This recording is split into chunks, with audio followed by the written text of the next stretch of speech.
মুক্তিপণ চাওয়ার পর ফোন বন্ধ, কলেজ ছাত্রের পুঁতে রাখা লাশ উদ্ধার। এনসিপি সুযোগের অভাবে সৎ, অপকর্মে জামাত শিবির, বলছেন রাশেদ খান। জানাবো আল জাজিরার বিশ্লেষণ, হাসিনাকে কেন্দ্র করে বাংলাদেশ ভারত অস্থিরতা, অচলায়তন ভাঙবে কিভাবে। আওয়ামী লীগ নেতার বাড়ি দখলের অভিযোগে বিএনপি নেতা বহিষ্কার, এলাকায় মাইকিং। এবং সর্বশেষ জানাবো স্ত্রীকে গলা কেটে হত্যার দায়ে স্বামীর আমৃত্যু কারাদণ্ড। দর্শক শুনছিলেন সংবাদ শিরোনাম, এবার জানিয়ে দিব বিস্তারিত সংবাদ। তবে তার আগে অনুরোধ থাকবে ভিডিওটিতে একটি লাইক দিন এবং ভিডিও সম্পর্কে আপনাদের গুরুত্বপূর্ণ মতামত কমেন্ট করে জানিয়ে দিন। মুক্তিপণ চাওয়ার পর ফোন বন্ধ, কলেজ ছাত্রের পুঁতে রাখা লাশ উদ্ধার। টাঙ্গাইলের নাগরপুরে নিখোঁজের 5 দিন পর মাটির নিচ থেকে বস্তাবন্দি অবস্থায় মোহাম্মদ শামীম নামের এক কলেজ ছাত্রের লাশ উদ্ধার করেছে পুলিশ।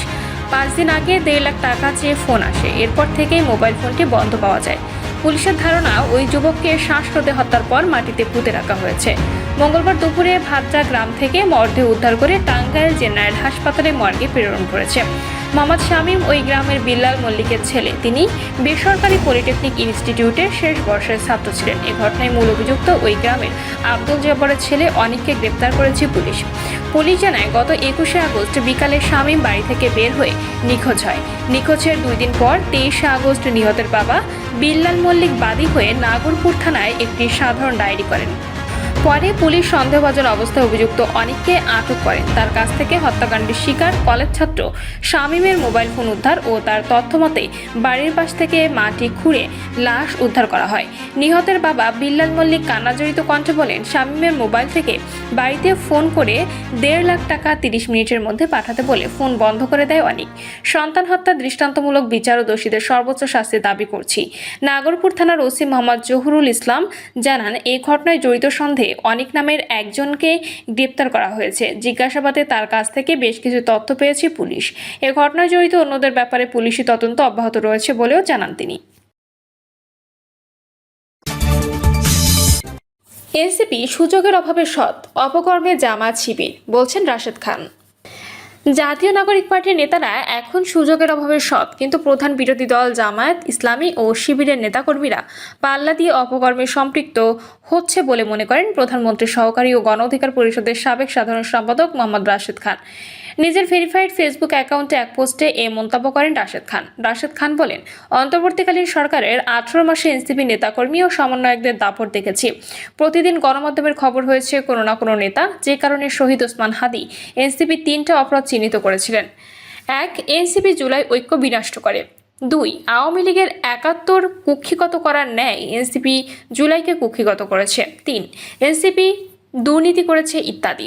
তবে যাই হোক, ইদানিং সেটা আর পরিলক্ষিত হচ্ছে না। মনে হচ্ছে সরকারি দল থেকে বিরোধী দলে যাওয়ার পরে এনসিপি নেতাকর্মীরা আর অপকর্ম করার সুযোগ পাচ্ছে না। যখন তখন সচিবালয় কিংবা সচিবের রুমে ঢুকে যাচ্ছে, তাইও করা যাচ্ছে না। এক্ষেত্রে সুযোগের অভাবে তাদের সৎ মনে হচ্ছে। এটা অবশ্যই এক প্রকার ভালো, তবে জামাত শিবিরের ক্ষেত্রে ভিন্ন মনে হচ্ছে মনে করেন প্রধানমন্ত্রীর এই সহকারী। তিনি বলেন, অন্তর্বর্তীকালীন সরকারের সময় তাদের এত অপকর্ম গণমাধ্যমে আসেনি, কিন্তু এখন পাল্লা দিয়ে জামাত শিবিরের নেতাকর্মীরা অপকর্মে সম্পৃক্ত হচ্ছে। এজন্য অনেকে লিখছে, সরকারি দলের লোকজন যেখানে ক্ষমতার অপব্যবহার করার কথা, সেখানে উল্টো প্রধান বিরোধী দলের নেতাকর্মীরা বেপরোয়া হয়ে উঠেছে। যারা বিরোধী দলে যাওয়ার পরে এমন বেপরোয়া হতে পারে, তারা ক্ষমতায় গেলে তো আওয়ামী লীগকে হার মানাবে। আমি সে কথা বলতে চাই না। রাশেদ খান বলেন, শুধু এতটুকুই বলবো, সবার সহনশীল হওয়া উচিত। সবাই মিলে দেশটাকে এগিয়ে নিতে হবে। সরকারি দলের 6 মাসের মূল্যায়নের পাশাপাশি বিরোধী দলেও 6 মাসের মূল্যায়নের মাধ্যমে দেশের স্বচ্ছতা ও জবাবদিহিতা সৃষ্টি হোক। আল জাজিরার বিশ্লেষণ, হাসিনাকে কেন্দ্র করে বাংলাদেশ ভারত অস্থিরতা, অচলায়তন ভাঙবে কিভাবে। বাংলাদেশের প্রধানমন্ত্রী তারেক রহমানের সম্ভাব্য দিল্লি সফরকে কেন্দ্র করে যখন দুদেশের মধ্যে নতুন সম্পর্ক গড়ার প্রস্তুতি চলছিল, ঠিক তখনই ক্ষমতাচ্যুত সাবেক প্রধানমন্ত্রী শেখ হাসিনার রাজনৈতিক বক্তব্যে পুরো প্রক্রিয়ায় নতুন করে টানাপোড়েন তৈরি হয়েছে। ভারতে থাকা শেখ হাসিনা গত 5ই আগস্ট নয়াদিল্লিতে আয়োজিত এক ভার্চুয়াল সংবাদ সম্মেলনে নিজের সরকারের পতন ও গণঅভ্যুত্থানের সমালোচনা করেন। ভারতের মাটিতে বসে সরাসরি এমন বক্তব্য দেওয়ার ঘটনায় তীব্র প্রতিক্রিয়া জানায় ঢাকা। বাংলাদেশের পররাষ্ট্র মন্ত্রণালয়ের পক্ষ থেকে জানানো হয়, হয় ভারতের উচিত শেখ হাসিনা কোনো রাজনৈতিক বক্তব্য প্রচার বা অভ্যন্তরীণ বিষয়ে উস্কানি দেওয়ার সুযোগ না দেওয়া। ফলে দুদেশের সুসম্পর্ক ফেরানোর এই আলোচনা বর্তমানে কিছুটা থমকে গেছে। আন্তর্জাতিক রাজনৈতিক বিশ্লেষকদের মতে এই মুহূর্তে কূটনৈতিক জট ছড়ানোর মূল চাবিকাঠি হলো ভারতের ভূখণ্ড থেকে শেখ হাসিনার রাজনৈতিক কর্মকাণ্ড পুরোপুরি বন্ধ রাখা। শেখ হাসিনাকে ফিরিয়ে দেওয়া বা প্রত্যর্পণ একটি দীর্ঘ জটিল আইনি প্রক্রিয়া হলেও তার রাজনৈতিক বক্তব্য নিয়ন্ত্রণ করা সম্পূর্ণ ভারতের সিদ্ধান্তের উপর নির্ভর করে। নয়াদিল্লির পক্ষ থেকে যদি এ বিষয়ে ইতিবাচক বার্তা দেওয়া হয় তবে দুদেশের মধ্যে আস্থার পরিবেশ আবার ফিরে আসতে পারে। বাংলাদেশের তরফ থেকে বলা হয়েছে একটি উপযুক্ত পরিবেশ তৈরি হলেই কেবল প্রধানমন্ত্রী তারেক রহমানের দিল্লি সফর বাস্তবায়ন সম্ভব হবে।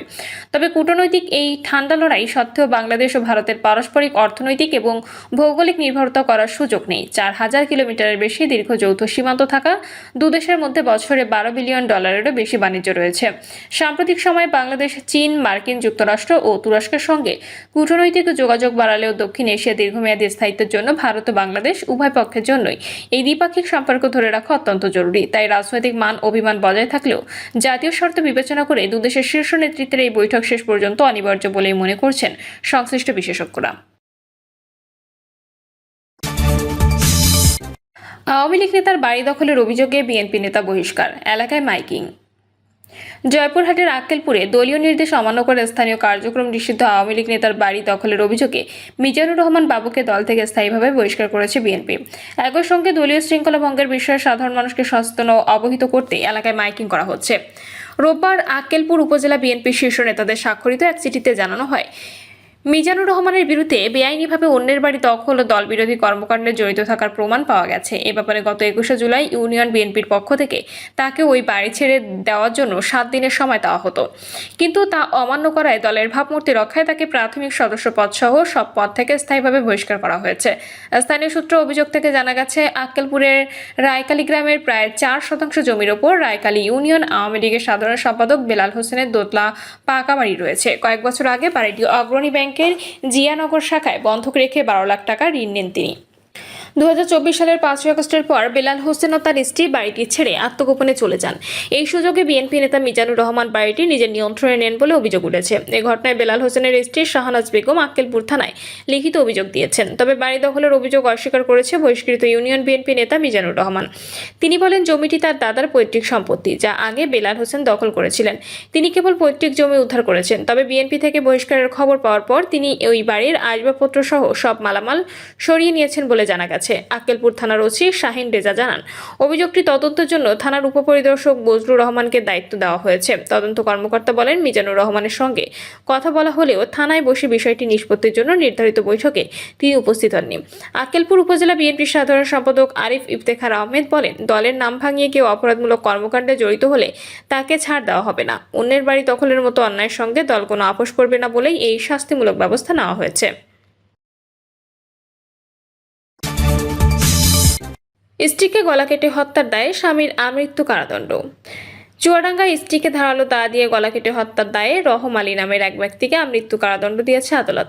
একই সঙ্গে 10,000 টাকা জরিমানা করা হয়েছে। অনাদায়ে আরও 3 মাসের সশ্রম কারাদণ্ড দেওয়া হয়েছে।